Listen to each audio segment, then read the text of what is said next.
Alhamdulillahilladzi bi ni'matihi tatimmus shalihat. Asyhadu an la ilaha illallah wahdahu la syarikalah wa asyhadu anna Muhammadan abduhu wa rasuluh, amma ba'du. Alhamdulillah, segala puji dan syukur tak henti-hentinya saya ucapkan kehadirat Allah Subhanahu wa taala yang telah memberikan nikmatnya sehingga atas izinnya saya bisa menyelesaikan hafalan Quran saya. Ini bukan suatu hal yang perlu dibanggakan dari diri saya, karena pada hakikatnya semua terjadi atas kehendak Allah Subhanahu wa taala. Di dalamnya, dalam prosesnya, Allah memberikan pertolongan melalui wasilah banyak tangan di dalamnya.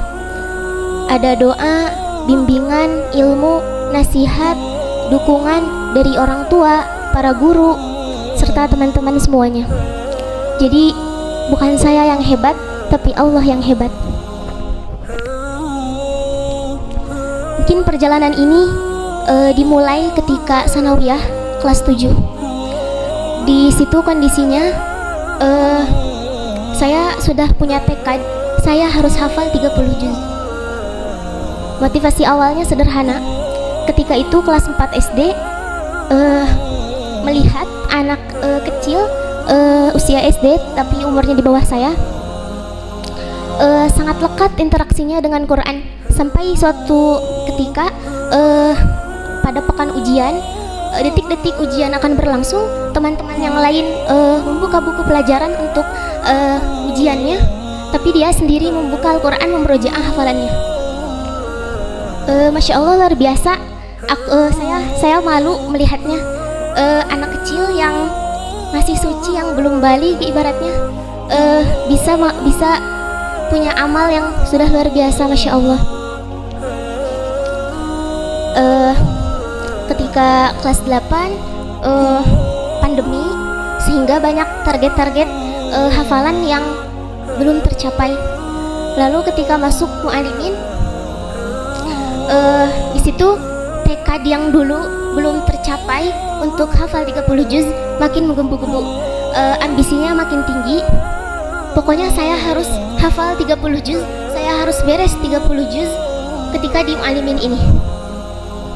Pikiran seperti itu terus ada dan membuat saya semangat dalam menghafalkan Al-Quran karena ada cita-cita besar ini.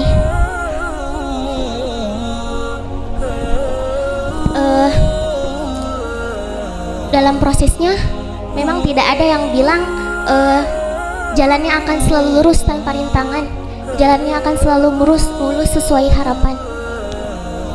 Tapi percayalah, janji Allah, walaqad yassarnal Qur'ana lidzikri fahal mim muddakir. Siapa yang mau menghafalkannya, sama Allah dimudahin.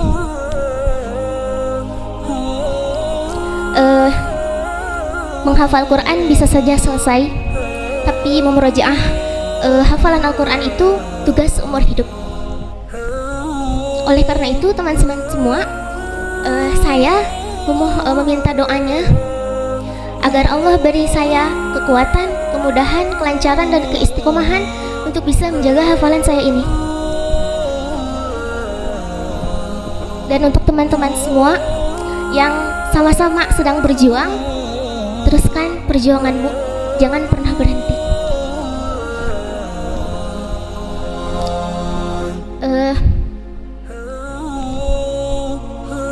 Karena tidak ada amal soleh sekecil apapun yang kita lakukan, kecuali dalam prosesnya pasti akan Allah uji. Itu terdapat dalam Quran surat Al-Ankabut ayat 2. Jadi teman-teman semua semangat terus menghafal Qurannya. Mungkin ada yang bertanya alasan kenapa harus menghafal Quran. Analoginya gini teman-teman, siapa yang paling tahu barang secara detail itu pasti produsennya, penciptanya. Dan biasanya produsennya itu ngasih buku panduan.